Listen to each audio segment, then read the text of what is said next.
Last month, I spent $75 on a phone video game, 50 cents on ice cream every single day, and more than $200 to embarrass myself every week in Chinese lessons. Even spending that much on nonsense, I still managed to save money living in China. I may have taken a 50% pay cut to live here, but for once, I'm not afraid that spending money on whatever garbage I want will make me miss a bill.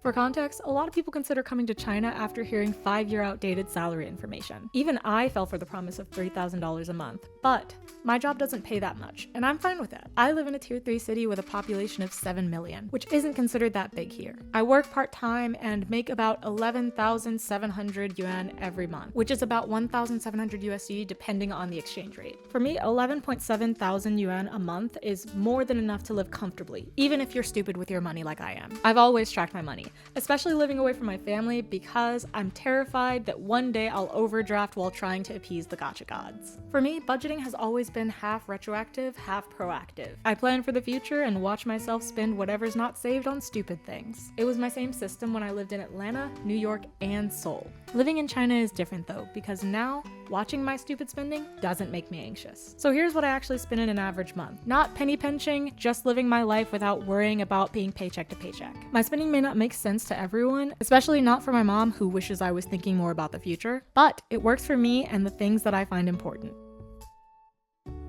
Starting off with my first category, my fixed expenses. This includes rent and any bills or utilities. Rent has always been my biggest expense when living away from home. Whether it was $700 a month living in Seoul or $2,000 in Jersey City when I worked in New York. I'm really lucky to say that I don't have to worry about that expense at all in China. In my contract, my university gave me a 3-bedroom, 2-bathroom apartment that came fully furnished. I didn't even have to pay for utilities, so no rent, no electricity, or water bill. This is what my apartment looks like for anyone curious. A living room and dining area that I only use for exercise, a kitchen for when I want to feel like a functioning adult, my office that has become storage, the first and second bathrooms, the guest bedroom, and finally, my bedroom. It's not the luxurious apartments people show you when they're living in Shanghai, but it's free. And honestly, that's more important to me with rising prices on what should be a basic human right. For other bills, my health insurance comes out of my salary before I get it. My phone bill is about 25 yuan or $4 a month, and I have an American credit card fee that is $99 a year. I was also lucky not to have student loans after I graduated college, mostly because of a scholarship, and the fact that I worked 3 jobs each semester after freshman year. In summary, my only real bill in China is $4 a month, and that's it. After housing, my most expensive category has always been transportation. In Atlanta, I had a car loan, and in New York, I had to take both the PATH and the MTA to get to work every day. Here, I don't have a car, and public transportation is nowhere near as expensive as it is in New York. For my day-to-day, I have 2 main options: the free teacher bus and Didi if I miss that bus. During the school year, my university runs a shuttle service between campuses, so unless I'm an idiot and miss it, that's all I need to get to work. Unfortunately, sometimes I don't feel like reliving my New York speed walking life, so in that case, I will call a Didi, which is the Chinese Uber if you don't know. Every month I spend on average 241 yuan or $36 on Didi just going wherever. The bigger part of my transportation budget is public transportation, which includes the high-speed rail. I usually take it about once a week to get to my Chinese lessons in the bigger cities, spending about 89 yuan or $13 each way. Everyone always tells me to take online classes, but if a year of university during lockdown taught me anything, I cannot learn online to save my life. If I don't see the disappointment in my teacher's face in person, I will not retain the information. So in total, about 584 yuan or $86 a month for travel, depending on if I'm willing to run for the bus or not. The next category is lifestyle, where I throw anything and everything outside of bills that I want or need. Toilet paper, my air fryer that I constantly use, my smoothie cup that I don't, the stupid purchases I don't need but definitely do because it'll be good for the economy. My average for my housing purchases is about 596 yuan or $88 a month, which isn't exactly accurate because the average is skewed based on the big purchases that I made when I first moved to China. Now that I'm settled, I either spend nothing in this category or spend 100 yuan max. Outside of housing purchases, the lifestyle category also has a personal maintenance subcategory, with skincare restocks and my mortal enemy, a monthly gel manicure. From my other videos, it's clear that I hate the nail salon, but the nail tech I go to has me in and out quickly and it's not that expensive. Just 80 yuan or $12 a month. I don't look forward to going in, but I love the results every time.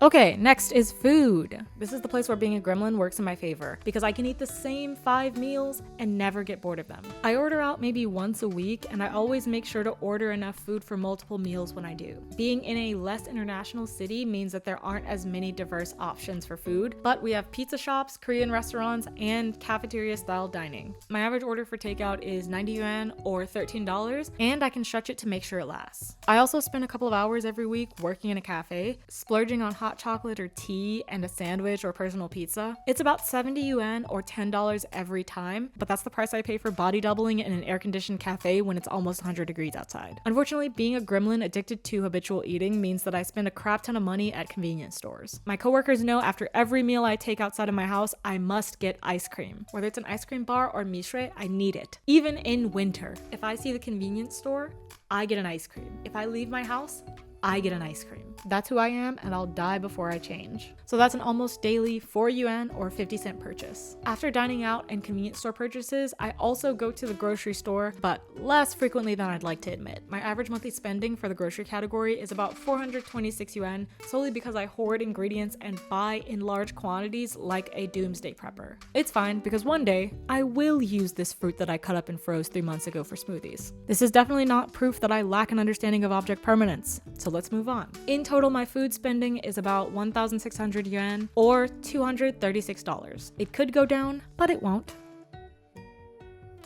So from those categories, my monthly spending is about 426 USD or 2,894 yuan. So if every month I make 11,700 yuan and spend less than 3,000 yuan, that leaves a little less than 9,000 yuan for me to save every month. Yes, thank you.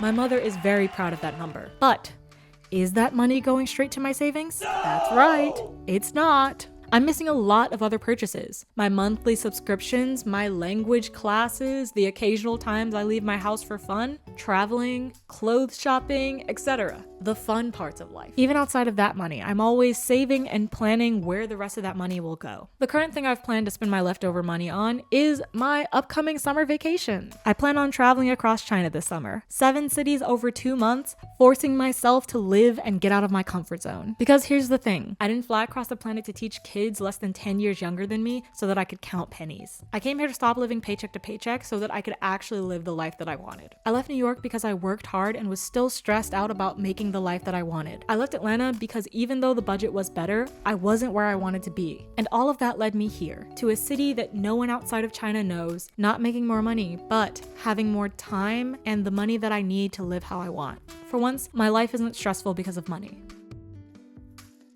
I'm not telling everyone to drop everything and move to China. Living abroad isn't for everyone, and living in China specifically is its own beast. I'm not even trying to flex my own money or even discuss the pay gap between foreign and local workers here, which is its own can of worms. I'm not qualified to discuss a country's labor costs or even to give advice on what people should do with their own lives. Especially not in a video where I just openly admitted to blowing money on fictional characters. What I'm saying is, for me, someone who needed a reset, someone who has lived abroad before, and someone who struggles with feeling stagnant, moving to China worked for me. It allowed me to buy stupid things. It enabled me to learn about a new country, and it gave me a place to grow. For now, I'm not living paycheck to paycheck. I'll do that in my 40s and 50s when Social Security no longer exists and I'm forced to face the consequences of my actions. Then, wherever I end up, I can at least reminisce on how good my life was, which I think is the true meaning of life.